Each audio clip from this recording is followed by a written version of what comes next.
Hi everyone, Daisy here again with another layout for Shimmerz paints. Don't forget to put my name down in the comment of your next order from Shimmerz, and you will get a fun little freebie in your order.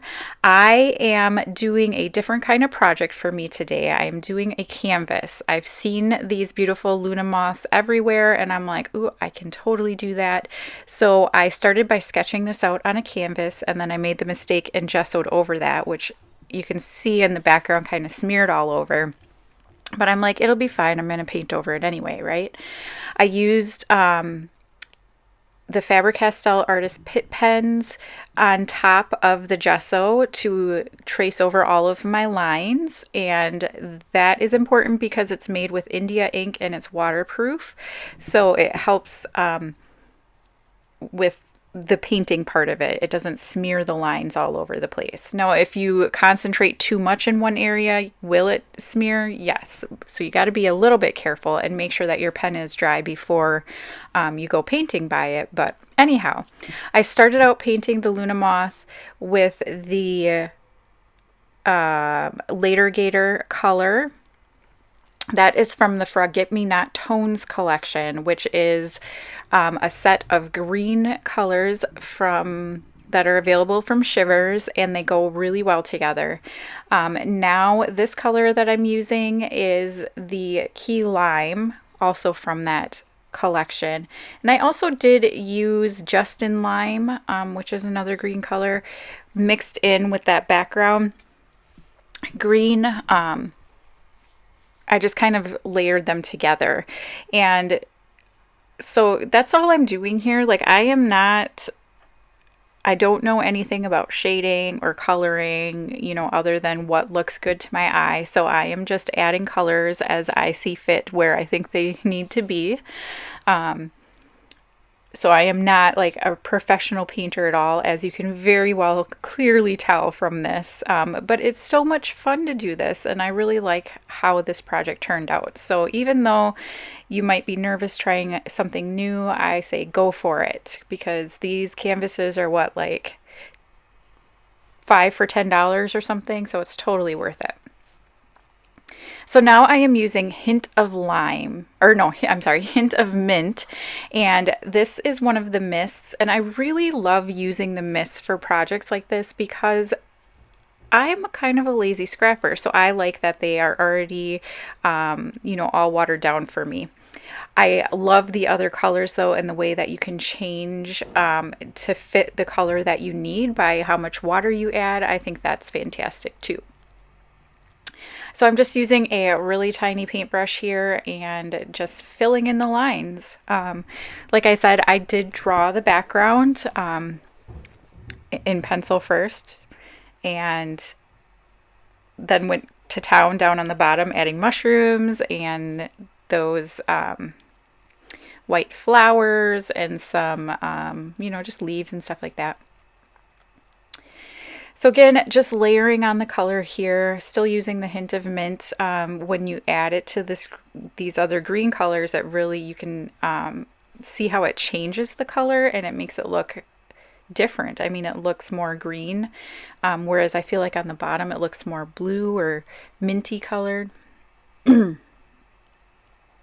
I'm just going back over in a couple spots that I felt like needed it. Now, one thing that is important to remember is that you should let the paint dry a little bit when you're adding more, if you don't want them to run together so much. So if you want it more pronounced, I would definitely have it dry in between. Now I'm using a color called Rip Van Periwinkle. There is a lot of paints used in this one, so I do apologize, but this one is a gorgeous periwinkle color. It's just so beautiful. I love it. So I definitely knew I wanted to use this on my project because it's one of my favorite colors. Again, it's one of the mists, and I can't say good enough things about it. It's one of my favorites. So now for the moon. moons, I thought I wanted to do gold, but I don't like gold. So then I'm like, why am I doing this? So I switch my mind quickly and I get the Hi Ho Silvers blings out and start painting this on. And this is exactly what I'm looking for. It is very metallic. It has big chunks of glitter in it. It's just the perfect color that I was looking for these moons. I really, really enjoy this. It covers very well. And so you saw I put the gold on and realized, oh, that's not the color for me. Because I had gessoed this, I was able to dab it back up and it came all the way up. Because the gesso makes it so that the paint kind of sits on top and doesn't soak in. And so it does take a while to dry, but it's definitely worth it if you think you're going to make mistakes and want to erase them like I just did there. And while I'm working up here, the bottom is drying. I did take a couple of breaks in this project, I think 2, because I had to let things dry a little bit before I could move on, because otherwise my hand would have dragged through it.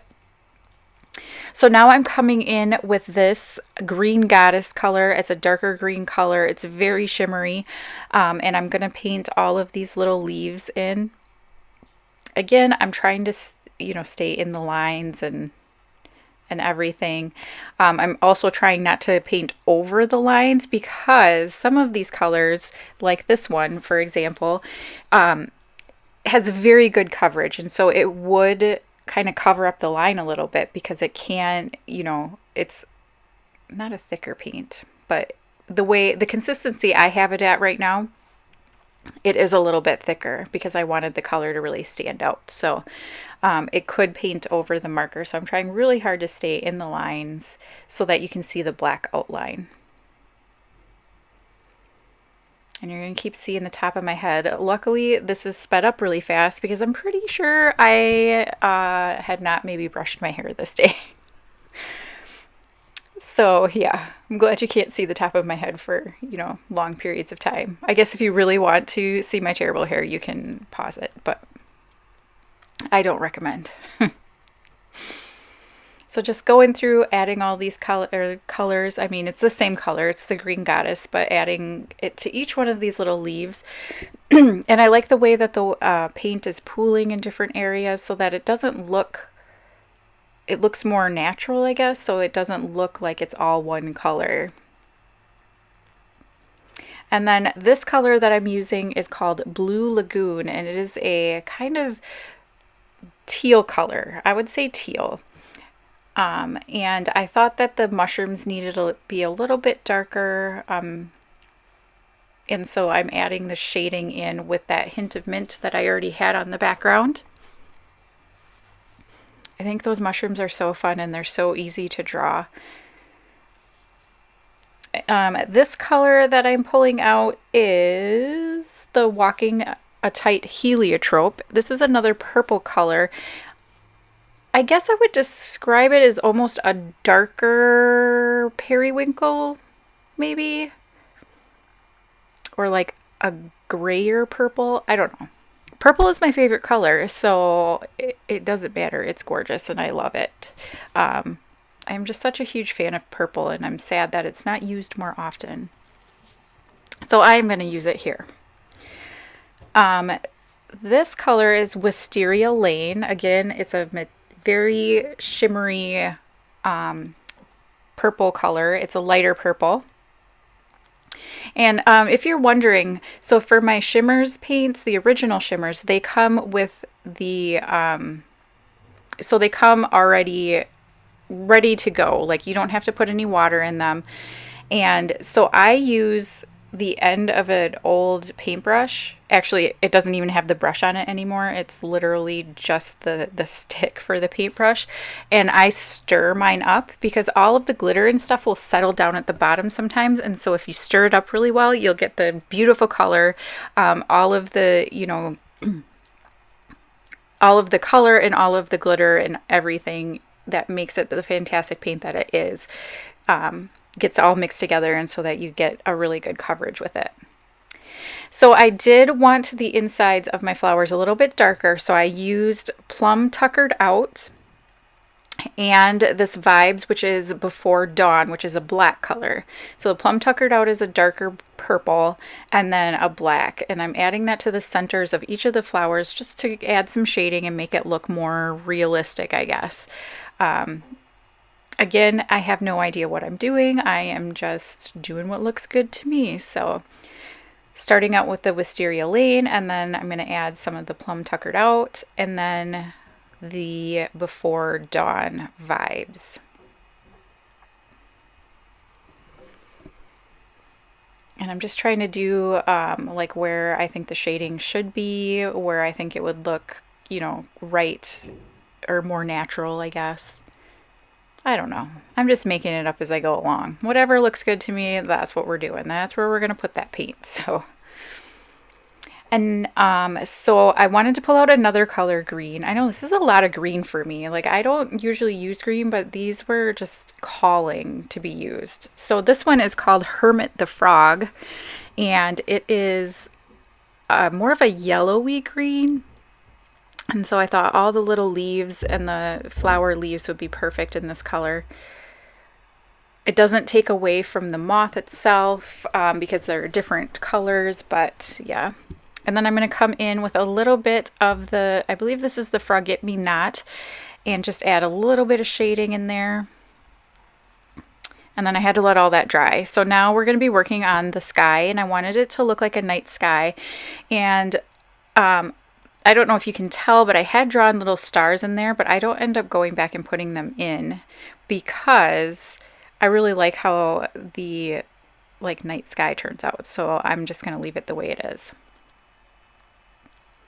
And so I used that Before Dawn, and now I am using the Plum Tuckered Out, which is a darker purple. Then I'm going to use the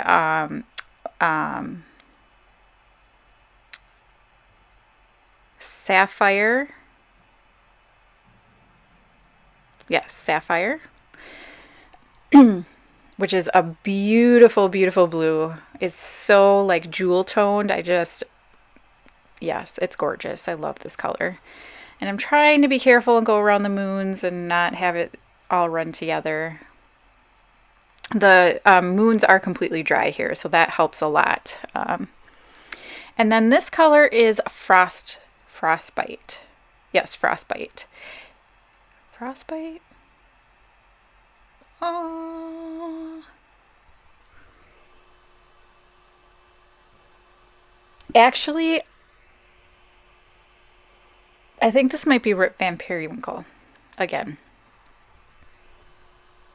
I'm sorry, I can't tell, and I missed the label. It's either Frostbite or Rip Van Periwinkle. I think it's Rip Van Periwinkle because I was very careful not to get it next to those flowers that are also painted with the same color. So I'm pretty sure that's what it is.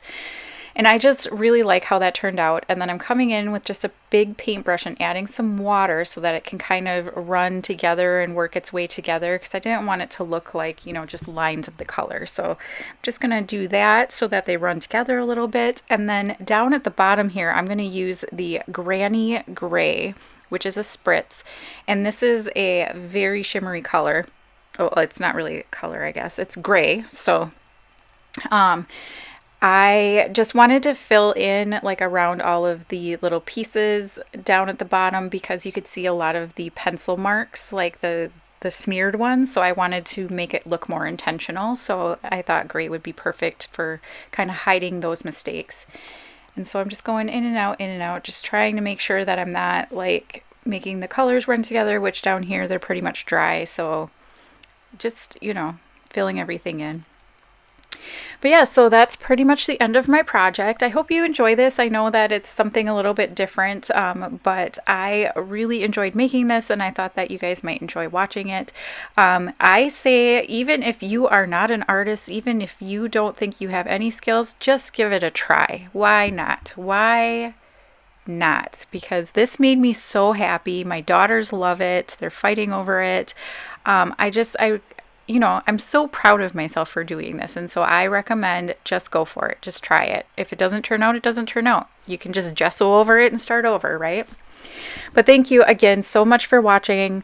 If you order from the Shimmer Shop, don't forget to put my name down in the comment section of your order and you will get a fun little freebie. And I will see you again next time. Thank you. Bye.